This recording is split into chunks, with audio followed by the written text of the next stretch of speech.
Buenos días.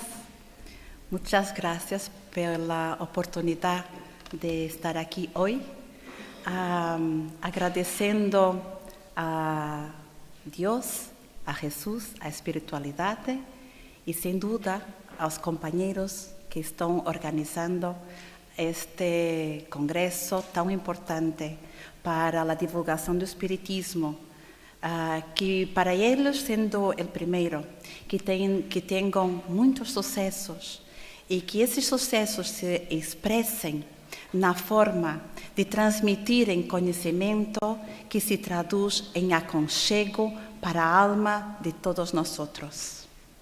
Então, muito obrigada, muitas graças e me perdão desde já por mi espanhol, que na verdade não é espanhol, é uma língua que talvez vosotros não conheçam, que é portunhol. Mas vou tentar falar despacio para que me fazendo assim entender. E vamos falar sobre a investigação científica e espiritualidade. Começaria por dizer que a essência espiritual do homem, isso que desde sempre el hombre procurara entender algo que sentía ser parte integrante de sí mismo, mas que percibía ser invisible a los ojos, como también nos dice Antoine de Saint-Exupéry. Y en la verdad, la historia nos muestra que esa demanda para encontrar la esencia espiritual del hombre no ha sido y hasta hoy no es fácil. Primero, en una primera fase, ¿qué aconteció? La ignorancia involucrada en misticismo. Después, la filosofía sin ciencia, como el doctor Antonio Ledó ya habló. Más tarde, la ciencia sin filosofía.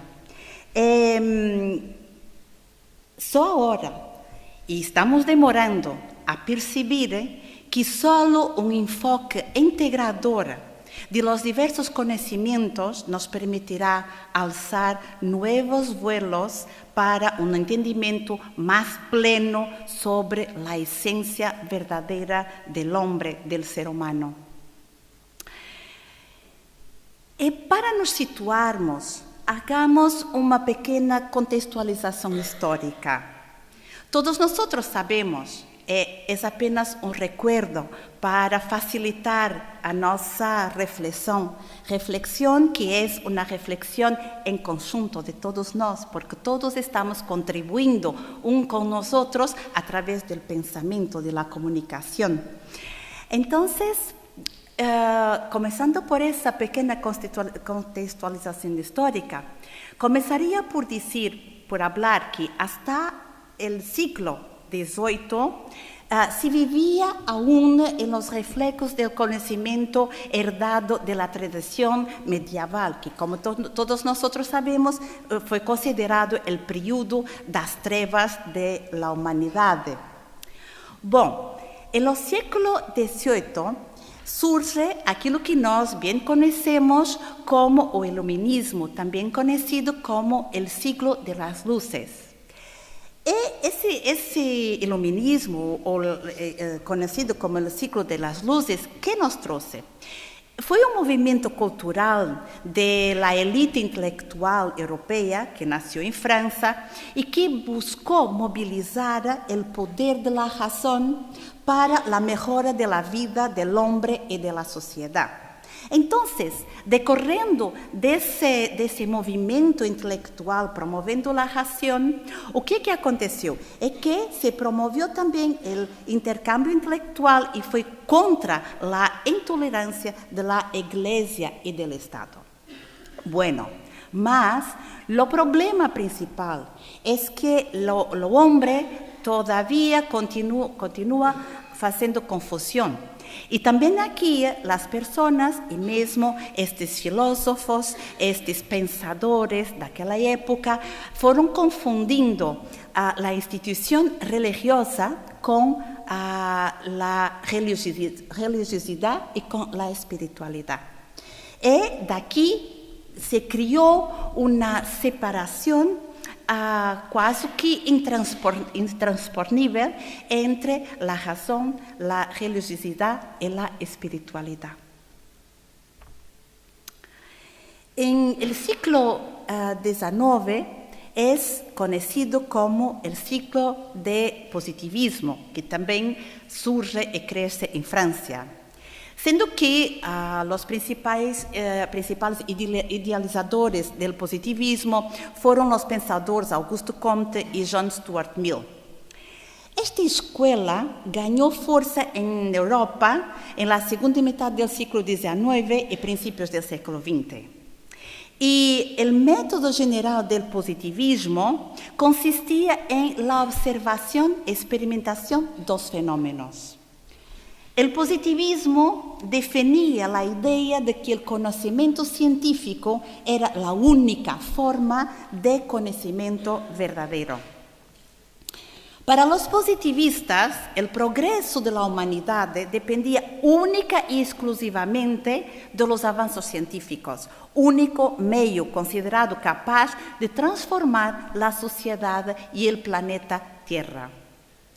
Y el positivismo ignoraba completamente el trascendentalismo idealista, limitando la experiencia humana al mundo sensible, visible y al conocimiento de los hechos observables. Entonces, por lo tanto, en ese tiempo, ¿qué pasó?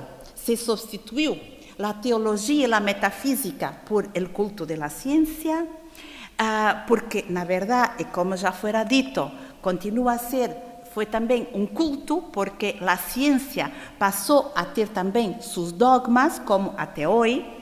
El mundo espiritual se sustituyó el mundo espiritual por el mundo humano y se sustituyó a concepción y la presencia y la creencia de lo espíritu solamente por la materia. Entonces, ese positivismo está absolutamente centrado no materialismo reduccionista, excluyendo quer la filosofía, quer la baseada na razón. ¿Por qué? Porque para los positivistas solamente lo pensamiento racional, filosófico, no probaba nada y también, obviamente, excluía cualquier cuestión de espiritualidad, de religiosidad. Y es importante hacer esta pequeña reflexión. ¿Para qué? Para que podamos perceber que a grandiosidade, a dimensão do trabalho de Allan Kardec. ¿Por quê? Porque ele nasce e trabalha em o século XIX, quando é o auge de esta filosofia positivista. Entonces, na verdade, nosotros temos dificuldade em pensar que, para além de todo o trabalho de Allan Kardec, ele fez um trabalho pela primeira vez na história, que foi dentro da vigência do paradigma materialista puro, no seu auge, ele consegue introduzir um outro paradigma, pela primeira vez. Como? Porque pela primeira vez Allan Kardec consegue juntar, por um lado, a metodologia experimental aplicada aos fenômenos transcendentais, o que era negado absolutamente pelo positivismo, tal coisa não era considerada possível. E uma outra coisa também única é que conseguiu juntar essa metodologia experimental vinda da ciência com uma visão filosófica utilizando um método racional intuitivo. E junta ainda como nós bem sabemos, nessa associação a religiosidade, a espiritualidade, fazendo com que tenhamos então essa vertente tripla de filosofia, ciência e as repercussões morales de toda a doutrina de los espíritos. Então, se pode dizer que Allan Kardec, pela primeira vez, se rompeu, a través de ele, se rompeu a barreira entre a fé, a razão e a ciência. E isso é algo que nós temos que ter presente.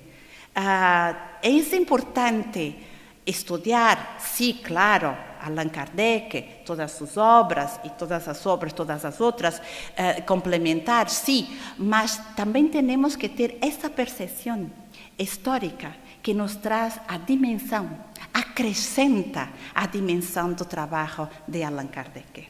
Então, Allan Kardec trouxe os princípios básicos da doutrina espírita baseado nessa metodologia, uma metodologia experimental, mas também basada num pensamento filosófico, racional e intuitivo.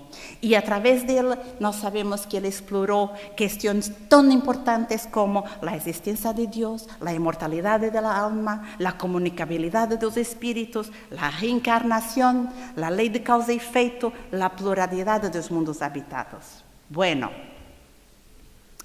claro que há muitas outras pessoas que foram percursores e seguidores de Allan Kardec, que anteciparam, que ajudaram em todo este movimento para que resultasse essa doutrina espírita e que fosse possível a continuação da sua divulgação e do seu crescimento um pouco por todo o mundo.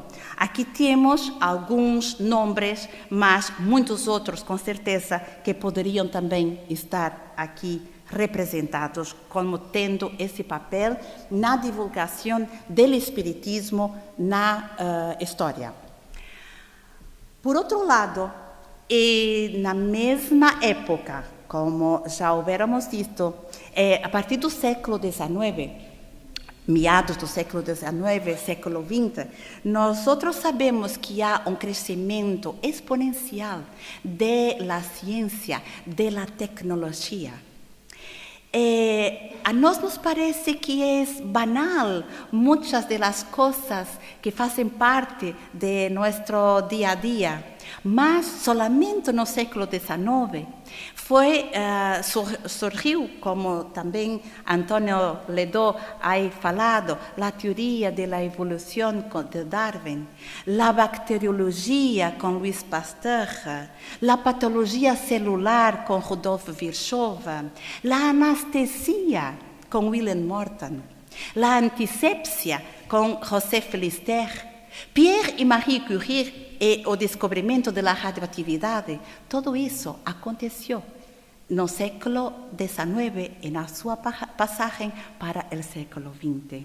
E isso é muito importante, porque daí até agora, realmente, a humanidade evoluiu técnica e cientificamente muitíssimo, conseguindo hoje conhecer o infinitamente grande, não? Nas descobertas espaciais e também o infinitamente pequeno, porque hoje a ciência vai na nanociência. Foi no século XX já que pela primeira vez, como nós sabemos, se conseguiu descodificar o DNA do ser humano. Então, poderemos pensar, será que essa evolução até hoje, desde o século XIX, quando Allan Kardec codificou a doutrina dos espíritos, fez cair, fez modificar, fez com que sus postulados fossem desatualizados à luz do conhecimento atual da ciência? Há muita gente que pensa que sim. Há muita gente que pretende combater essa ideologia que nos faz sentir como mais que corpo físico, como seres integrais, dizendo que Allan Kardec e tudo que Allan Kardec escreveu está desatualizado. Mas o propósito de esta, de outras conferências e de muito trabalho que vai sendo feito pelo mundo, vai comprovando e não fazendo cair tudo que Allan Kardec ha escrito.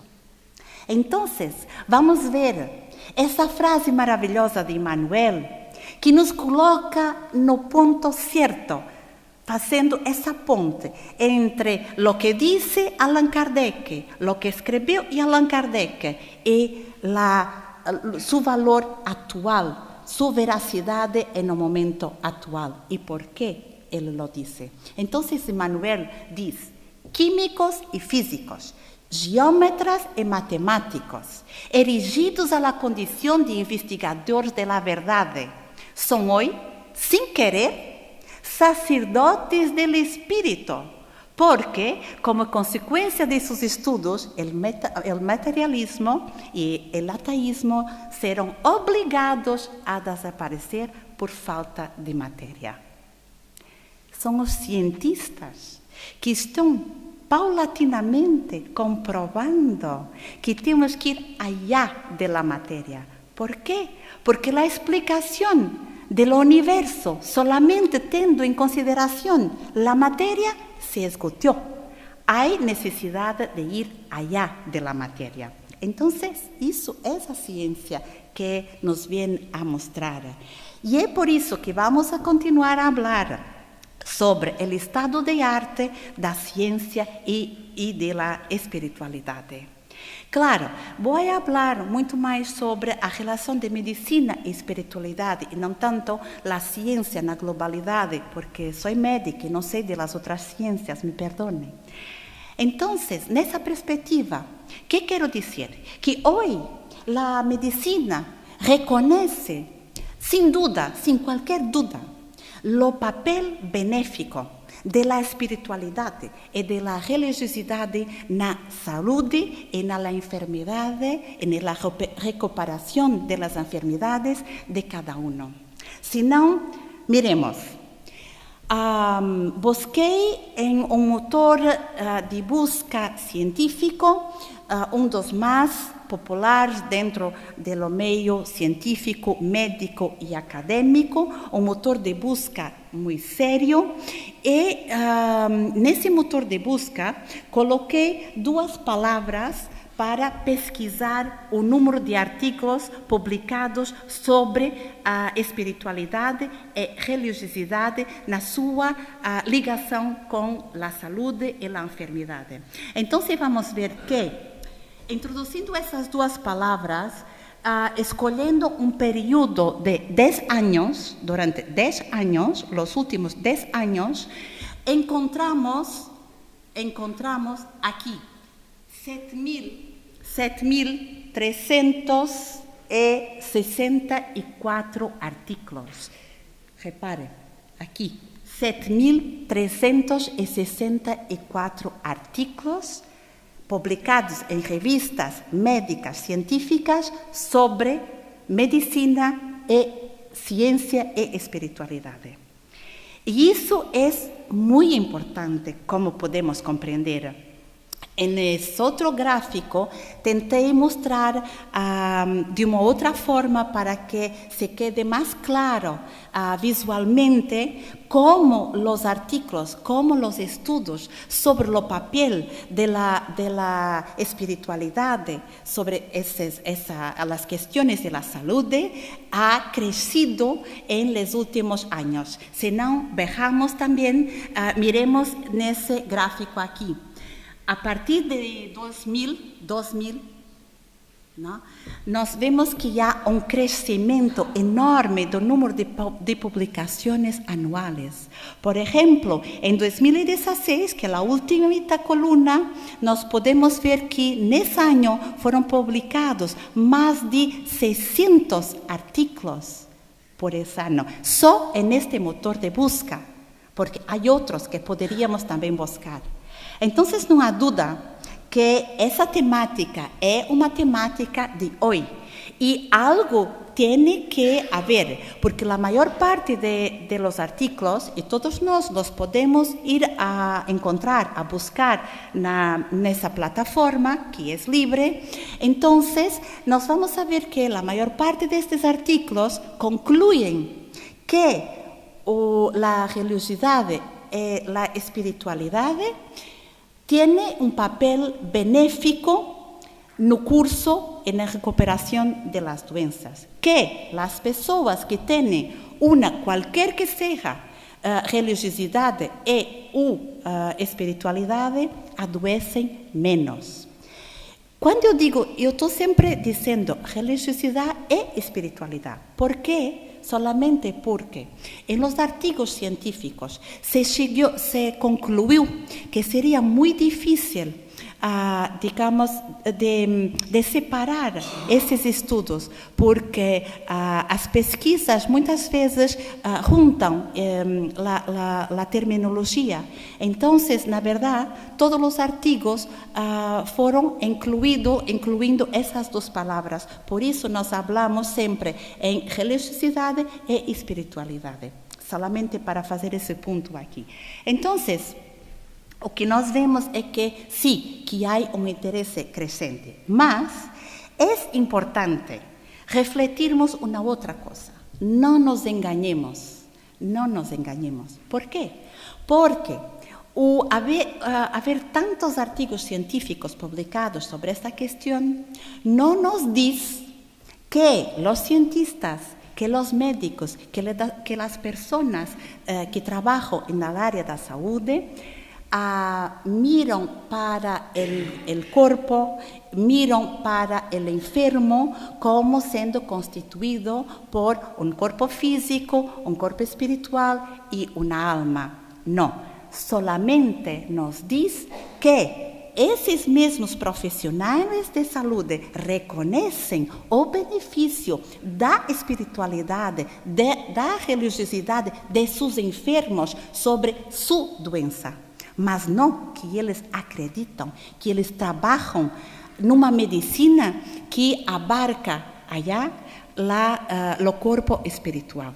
E isso é importante, porque esse deve de ser o trabalho de todos aqueles que, trabalhando dentro da ciência, da medicina, da filosofia, da engenharia, poderem trabalhar para se comprovar não somente esse benefício como uma crença, mas a existência de um homem integral constituído por corpo físico, corpo espiritual e espírito.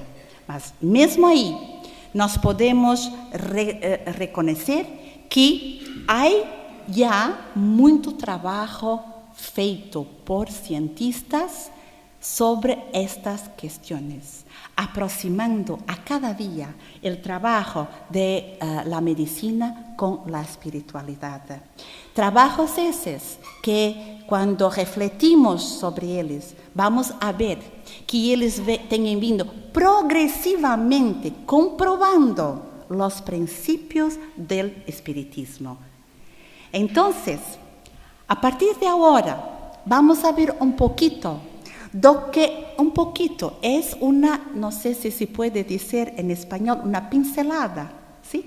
Una pincelada sola, pequeñita, porque no hay tiempo, sobre los estudios que se prosiguen haciendo un poco por todo el mundo, por cientistas, por investigadores, en fin, por mucha gente que va a través de la ciencia comprobando a existência de la inmortalidade. ¿Sí? Entonces, vamos a ver. ¿Será que do ponto de vista de la ciencia ¿Conseguimos tener algunas pruebas de la existencia de Dios, de la inmortalidad de la alma? Bueno, sobre la existencia de Dios, sí, claro, la ciencia no lo va a comprobar, no es capaz, claro que no. Dios es demasiado grande, ¿no? E importante en todas sus dimensiones para que el hombre, ¿no?, lo consiga tan fácilmente probar como él cree que consigue probar a su no existencia. Bueno, más nos somos, como también nos dice el doctor Antonio Edo, seres pensantes, ¿no? Que tenemos un ser, una mente. Entonces nos podemos pensar y vamos a ver que la física, la ciencia nos dice esto. No son los espíritas que dicen, son los cientistas. ¿Qué nos dice eso? Nos dicen que los seres humanos, la ciencia actual, sabe que 75% del universo es constituida por energía negra, sobre la cual nosotros no sabemos niente. 21% es constituido por materia negra, sobre la cual nos sabemos un poquito, muy poquito. Y 4%, sí, es la materia, es lo que nos conocemos. Entonces, ¿cómo pretendemos hablar y decir que aquello que nós não conseguimos comprobar hoy no existe, cuando na verdade nós mesmos, nosotros, dizemos cientificamente que conocemos solamente 4% do que existe en el universo. Temos que pensar na nossa dimensão e pensar o quanto nós desconhecemos, muito mais do que aquilo que nós conhecemos, embora pensemos que conhecemos tudo ou quase tudo. É como Luís Pasteur disse, ha dito nessa frase que me gusta muito: pouco de ciência nos aleja de Deus, mas muita ciência nos acerca a Él. Claro, porque somos confrontados com o conhecimento, mas também com o desconhecimento, com a ignorância, com a dimensão da ignorância de nós. E sobre a imortalidade da alma, que nos diz a ciência? A ciência atual, materialista, nesse caminho que hablamos, nos traz ya muchos conocimientos y conceptos importantes. Nos trae la noción de cuerpo bioplásmico, nos trae mucho conocimiento sobre experiencias casi muerte, nos trae conocimiento sobre las visiones en el hecho de la muerte. Entonces, podríamos decir, por un raciocinio lógico, que ese conocimiento del cuerpo bioplásmico que faz com que a ciência comece a reconhecer que existe pelo menos cuerpo para além del cuerpo físico, ¿no? Lo aceptando. Las experiencias de quase muerte, que hay realmente un relato que es publicable en los artigos científicos, y que las visiones del lecho de la muerte son mucho más do que alucinaciones. Entonces, podemos decir que estos tres ramos de estudio de la ciencia y de la medicina nos ayudan a comprobar la inmortalidad de la alma. Entonces, vamos a ver. Muchos fueron los científicos que se preguntaron sobre la embriogénesis, sobre la organización biológica, sobre la vitalidad de los seres vivos, que sí, hasta hoy no tenemos una definición para ellas, no las entendemos completamente. Y estas cuestiones fueron por ellos consideradas las más fundamentales y perturbadoras de la biología. Si no, veamos.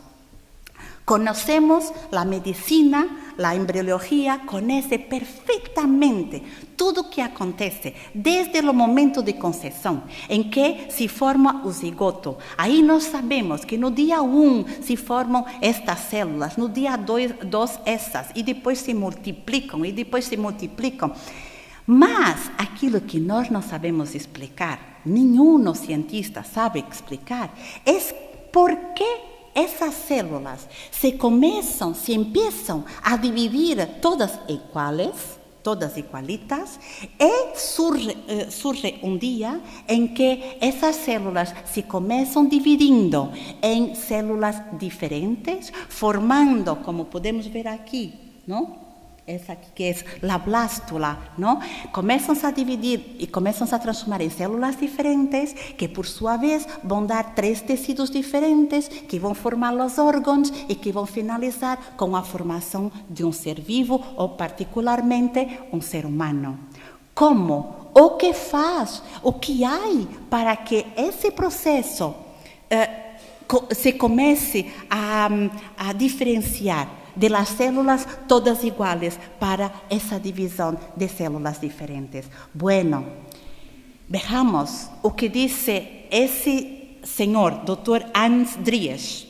O Dr. Hans Dries foi importantíssimo embriólogo e que quando ele, em 1970, não foi assim há tanto tempo, em 1970, em seu discurso de tomada de posse como presidente da Associação de Investigação Médica, disse o seguinte, passo a ler: la teoria mecanicista, não olvidemos que ele foi um importante embriologista de sua época, la teoria mecanicista acerca de la vida es insuficiente para explicar los hechos de la embriología y de la vida orgánica.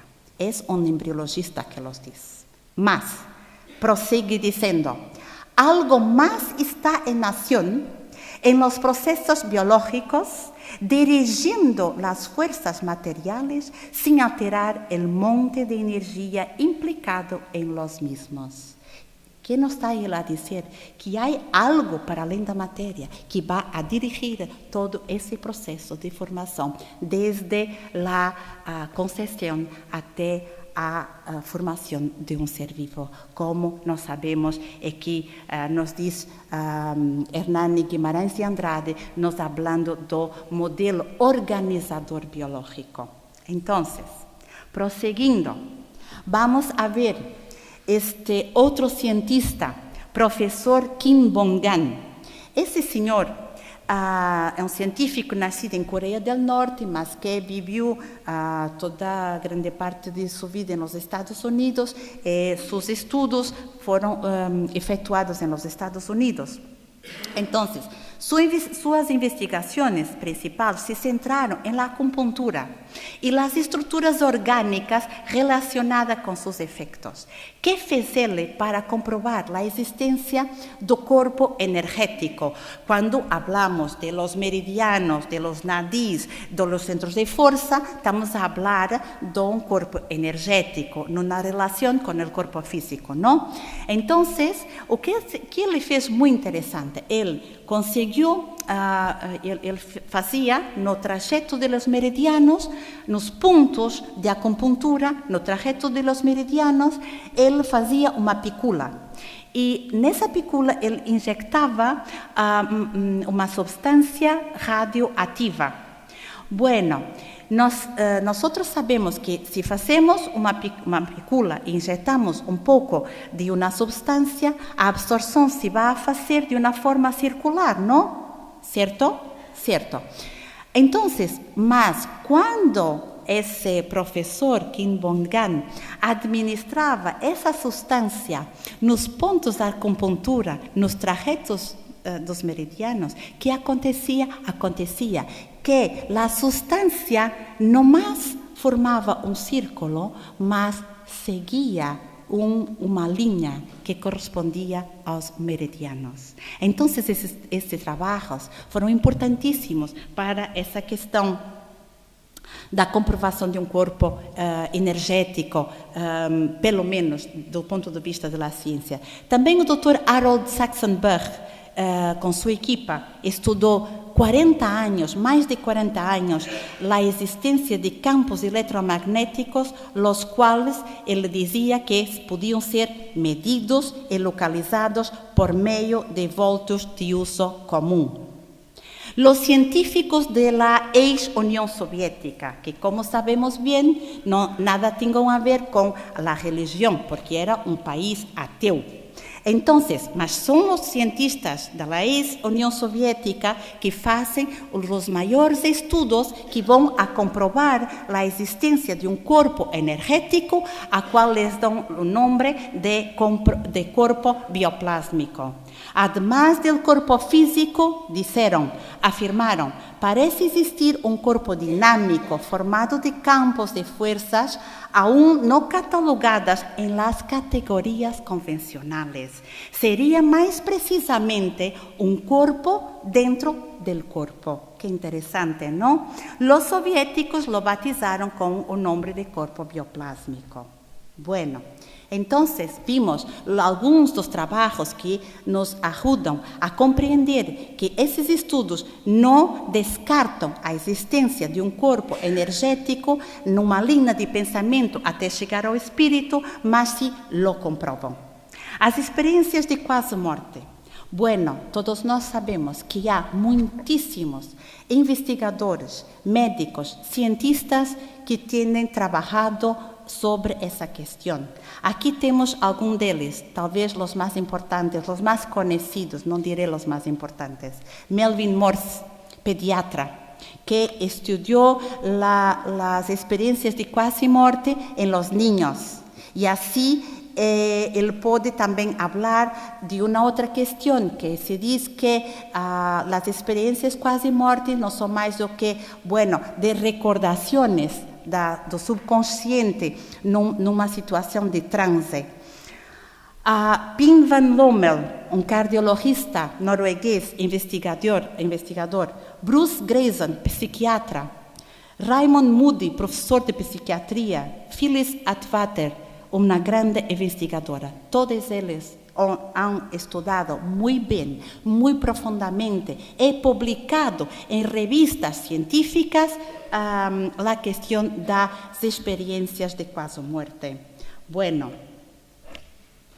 solamente un ejemplo de muchísimos que podemos encontrar. Pim van Lommel publicó un estudio donde incluía 344 pacientes que sufrieron un paro cardíaco por infarto agudo do miocárdio y fueron resucitados con éxito en 10 hospitales de Holanda.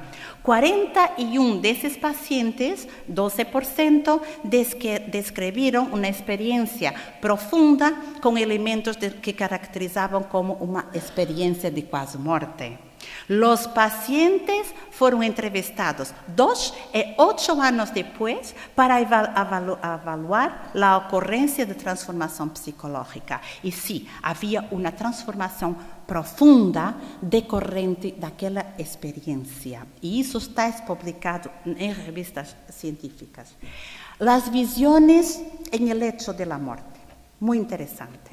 Sabemos que Ernesto Bolzano, como italiano, espírita, un hombre que escribió muchísimo, que fez muchos experimentos. Él también estudió y escribió ese trabajo sobre la aparición de difuntos en el lecho de la muerte.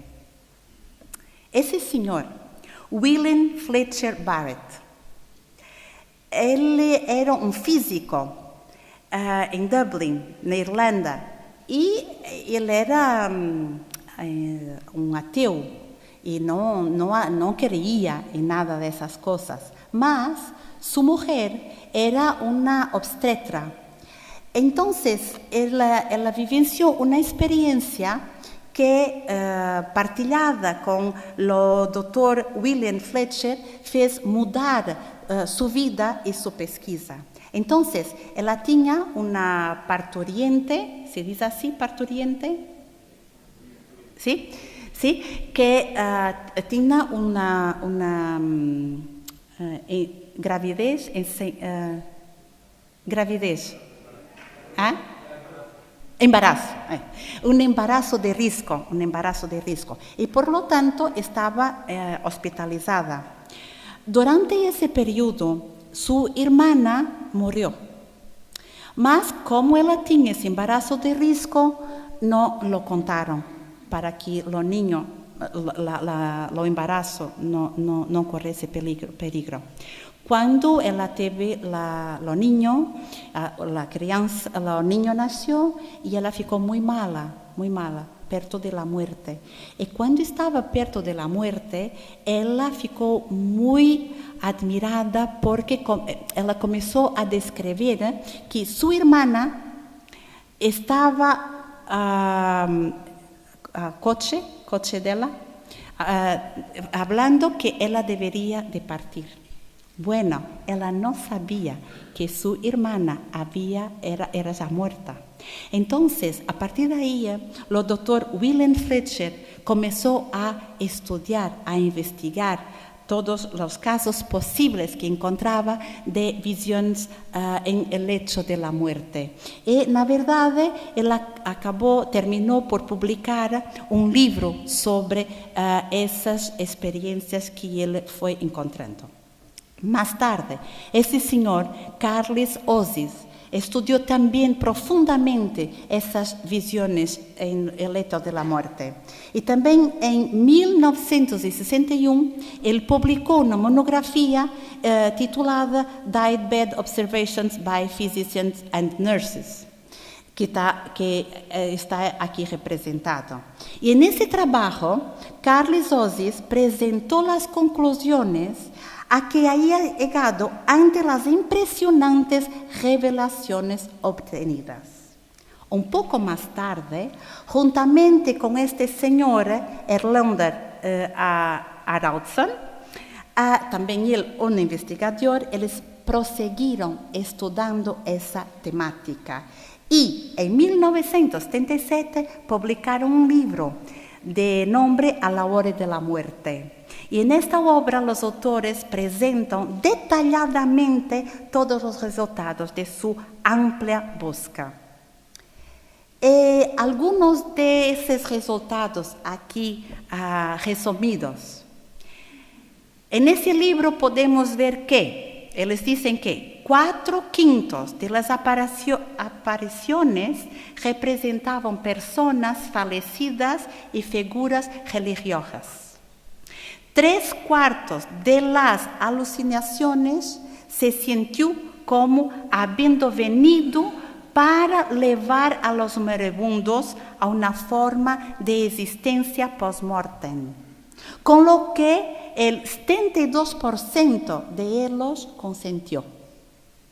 41% de los pacientes respondieron con serenidad, paz y entusiasmo a esa ostensiva invitación para morir.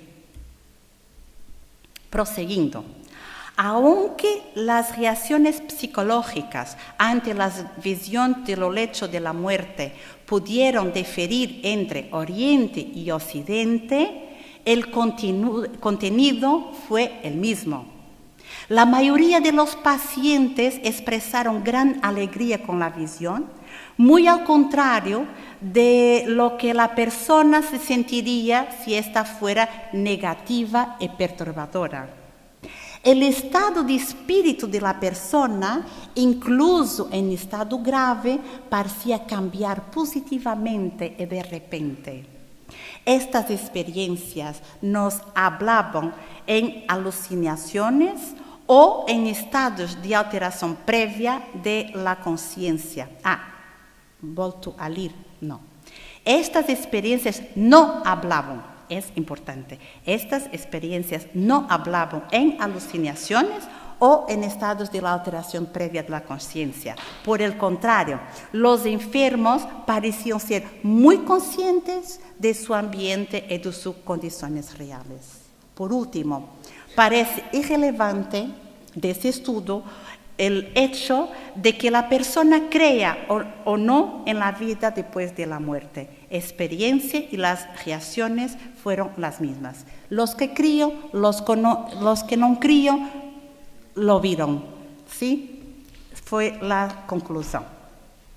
Por veces nos decimos, bueno, mas isso já foi no século XX, ¿no? Estamos no século XXI. Mas las publicaciones científicas sobre esa cuestión continúan. Y vamos a ver que yo fiz lo mismo. Introducí esa frase, Visions of the Dietbed, en el mismo motor de busca médico, PubMed, y yo encontré 18 artículos sobre las visiones en el lecho de la muerte. Escogí que, miren, la data de publicación es 2016. Bueno, y fue publicado en una importante revista científica, o Jornal de Dor y Control de Dor. Y nesse artigo, ¿qué podemos ver? Fue un gran artículo, un gran trabajo científico. Fueron cuestionadas 3.964 familias, miembros de pacientes con cáncer que habían fallecido. Gracias. Que habían fallecido. Entonces, ¿qué resultados encontraron? Tuvieron un total de 2.827 respuestas, 71%, y finalmente 2.221 respuestas fueron analizadas. Y de esas respuestas llegaron a conclusión que 21% de las familias describieron que sus familiares tenían tido experiencias de cuasi muerte. En las conclusiones de ese artículo, que no olvidemos que que fueron cuestionadas 2.221 respuestas, entonces la conclusión de ese artículo es que, sin duda, esas visiones do leito de la muerte são fenómenos frecuentes, não são incomuns, e que a maior parte das pessoas que las experienciam ficam em paz e tranquilas y en armonía. Entonces, ese es un artículo que está publicado y que nosotros podemos, en fin, todos leer. Bueno, falamos entonces sobre las pruebas que van siendo trabajadas dentro de la ciencia sobre la inmortalidad de la alma y sobre la comunicabilidad de los espíritus. ¿Será que podremos encontrar pruebas científicas sobre esa comunicabilidad? Entonces, para eso tracemos dos artículos. Ese artículo, que fue publicado en 2014, fue también publicado en una importante revista de alto impacto de endocrinología, en una revista americana. Aquí está la versión portuguesa del artículo, mas puede encontrar en inglés publicado. Esse artigo é muito interessante. Por quê? Porque a glândula pineal ela não era valorizada até ao início do século XXI. Aí se começou a estudar a glândula pineal e todos os seus efeitos e toda a sua importância. Então, esses médicos e cientistas foram analisar tudo que na obra de André Luiz hablaba sobre la glándula pineal. Compilaron todo que él escribió en todos sus libros sobre la glándula pineal, haciendo esas referencias que eran escritas por un espíritu, no, y enviaron para una revista americana científica, E, creiam, esse artigo foi publicado e não foi feito nenhum reparo àquilo que estava escrito. Sendo que tudo que foi escrito por André Luiz através da mediunidade de Francisco Cândido Xavier foi na década de 40, 50 e 60. Então, esse artigo foi publicado hablando sobre os ensinamentos de los espíritos. Então, sim, é uma comprovação científica que foi aceita sobre a comunicabilidade de los espíritos. Outro artigo muito interessante é publicado também em 2000 e... Não escrevi, penso que em 2014, que foi um artigo, um trabalho muito interessante, muito rico, que podem também encontrar, e que fizeram os cientistas, os investigadores, que fizeram? Reuniram pessoas com mediunidade de psicografia, e analisaram seu cérebro através da neuroimagem quando eles escreviam normalmente, como nós escrevíamos. E registraram, podemos ver aqui, registraram as áreas do cérebro que captavam, ¿sí?, essa substância ativa quando nós escrevemos. Identificaram claramente quais são os centros que são ativados durante o processo de la escrita. Bueno, depois os médiums entraram em transe mediúnico e começaram a psicografar, certo? A receber mensagens ditadas pelos espíritos. Bueno, e voltaram a analisar as imagens, as neuroimagens. E, surpresa, ou não, para nós não é surpresa, as áreas do cérebro do médium correspondentes à área da escrita não eram ativadas. Não é apesar que se diz, mas eu não sei, apesar de eles estarem escrevendo.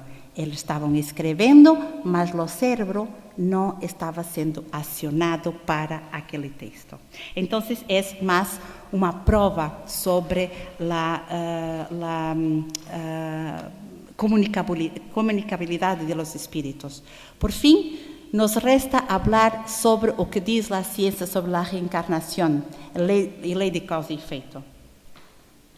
Estamos terminando o tempo, mas ainda temos tempo para falar desse senhor Ian Stevenson, médico, psiquiatra americano, que dedicou toda a sua vida a estudar a reencarnação e as marcas de nascimento. Esse senhor, ele escreveu um livro que se denomina Biologia e Reencarnação, com mais de 2.600 páginas, descrevendo minuciosamente, com uma metodologia científica, com método científico, casos de reencarnação que ele compilou um pouco por todo o mundo. E não só escreveu o livro, mas também publicou em importantes revistas de sua época artigos hablando de la reencarnação, como, por exemplo, podemos ver aqui no jornal de enfermidades do sistema nervoso e mental. Claro, não podemos olvidar, para terminar, de lembrar de todo o importante trabalho de esse homem magnífico, Hernani Guimarães de Andrade, que também estudou muitas destas questões e nos legou importantíssimo material de estudo sobre muitas dessas questões. Ele fundou em 1963 o Instituto Brasileiro de Investigações Psicobiofísicas, onde procurou demonstrar cientificamente o campo biomagnético, o modelo organizador biológico e a existência de la reencarnação. Entonces, después de estas pequeñas pinceladas sobre estas investigaciones, pienso que podemos terminar diciendo, repitiendo las palabras de Allan Kardec cuando decía que la fe inquebrantable es aquella que puede encarar la razón cara a cara en todas las épocas de la humanidad. Y sí, hasta hoy, de todos los confrontos entre las posibles dudas sobre los postulados espíritas, la ciencia tem vindo a comprobar, a fortalecer los ensinamientos que Allan Kardec nos ha traído. Entonces, para terminar, diría que como Jesús nos dice, que aquellos que tienen ojos de mirar, que miren, y aquellos que tienen oídos de oír, que oigan. Muchas gracias por vuestra atención.